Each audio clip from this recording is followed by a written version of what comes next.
the town council has been kind of led by a vocal minority in this town. The business owners and the small business owners and the developers and the homeowners, they frankly have not been thought to. What I hope for is to have a one-stop shop for people to come in and get all their problems solved. It took 14 months for the YMCA to get a parking lot approved. That's unheard of. That's a parking lot. I mean, that's the type of, I can't use that word, that's the type of stuff that these people have to go through. I mean, and that's a nonprofit. They had to go back to at least on 4 or 5 different occasions to get architects and to get engineering plans because of spelling errors, because of miscalculations that were done on their own. That if it was a for-profit business, that's $200 an hour, $300 an hour for that type of service. It was a nonprofit and it was getting pro bono. And that's the type of material that these people, type of mindset that the town has and the town staff has. It's really, it just doesn't make much common sense to me. And so I'm kind of a level-headed person, I think. And I just want to get in there with some energy and shake it up. I know I'm cut off. So I'll take some questions. I didn't get to, nothing on that sheet was talked about. So I kind of rambled. Yes? Okay, so I know, I'm sorry we had to cut you off. Oh, hello. Is there a mic? Do we have another mic? I'll just repeat the question. Okay.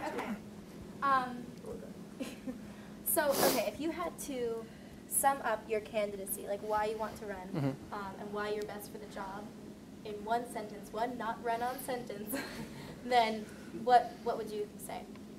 I'm going to bring a level-headed mind and open communication to the town council and all municipalities in the surrounding areas. It's probably getting to be a run-on. But really, just I'm going to put the work in. I don't have all the answers, but I guarantee you I'm going to figure it out. And I just strongly believe, one, students need an advocate for them too, and that's something that I wholly believe in. I advise student organizations. Okay, run-on sentence. I'm done. Next question. Yes, ma'am. What are your plans? You mentioned something like Silicon Valley. How are you planning to develop Blacksburg and businesses in Blacksburg without losing the small town? Yeah. That was a question today by a reporter. What is smart growth was her first question. And I stood back because every candidate says smart growth. And I think it should be smart, comma, growth. But really smart growth is growing to the demand of both retail, commercial and residential property. Currently in Blacksburg, the retail tax base is poor. It's very poor. Everyone goes to Walmart. Walmart gets a 7 to 10% sales hike when the students come into town. That's huge in retail. That's huge. And that's because everyone's going out there to shop. And that's tax base that could be here in Blacksburg. Now, everyone went up in arms because they thought Walmart was going to be at First and Main. That's over $1 million in tax revenue. The town budget, by the way, is $26 million.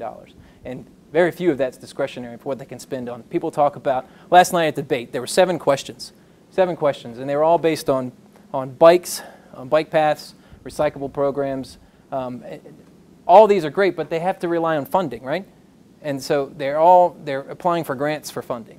If we were able to pay ourselves by having a retail here, we wouldn't have to worry about that, and we could have these bike lanes in, and we could have the recycling program that was discussed when I was here in undergraduate 8 years ago. They were talking about putting in a recycling program in downtown. It's pathetic.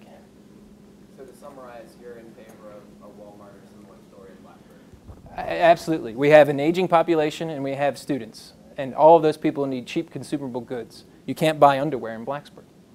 But Christiansburg's so close. Sorry. Christiansburg's so close, right? And so everyone wants to say, you don't need it here in Blacksburg, right? Well, everyone's the green movement, right? So you're driving further out there. The problem is you're missing out on the tax base by not having a Walmart here. You think it's going to hurt your small town job. The Walmart effect's already here. People are already going out there. They're bringing in the Sam's Club.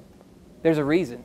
These aren't dumb people. They're corporations. They're major international corporations. They know that you all are going to go there and shop. So why not have it here, where the town can benefit, and the community can finally move a few steps forward. I'm not saying a big jump, but a few. Sir? Other than Walmart. Should I be repeating these questions? The answers have been pretty obvious to what they are. But Okay. Other than Walmart, how do you plan on bringing in big business without hurting the small business? It's not necessarily big business. We have good companies here. We have Mail Trust, we have Modea, and they're growing. We don't have a place for them to continue to be here once they've outgrown their space. If Mail Trust, and this is from Mail Trust themselves, I won't repeat the name, but if they were downtown, think about the restaurants that could sustain if they had 120 employees walking downtown and eating during the day. Downtown would be drastically different.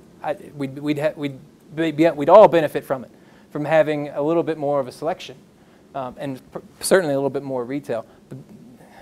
I'm not sure if I'm answering your question. So how would I bring big business to Blacksburg? I mean, you're saying you're promoting growth and Yeah. things like Walmart and such as that, but how are you planning on doing the smart growth without hurting the small businesses in Blacksburg? As I mentioned earlier, the effect of Walmart's already here. Yeah. It already is. Everyone already goes out to Christiansburg.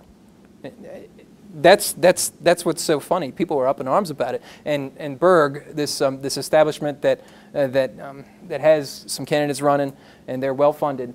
And on their website, after they were victorious over the Supreme Court ruling, they're up there thanking the union, the union, because Kroger was going to be affected, and as we all know, Walmart's not unionized. And people complain about Walmart. I'm not saying for Walmart; it could be a Target, but a box store in general would be very helpful to this community, particularly on its tax base. Okay. It's a touchy issue for a lot of people. Okay. Well, thank you for Any other coming, questions? and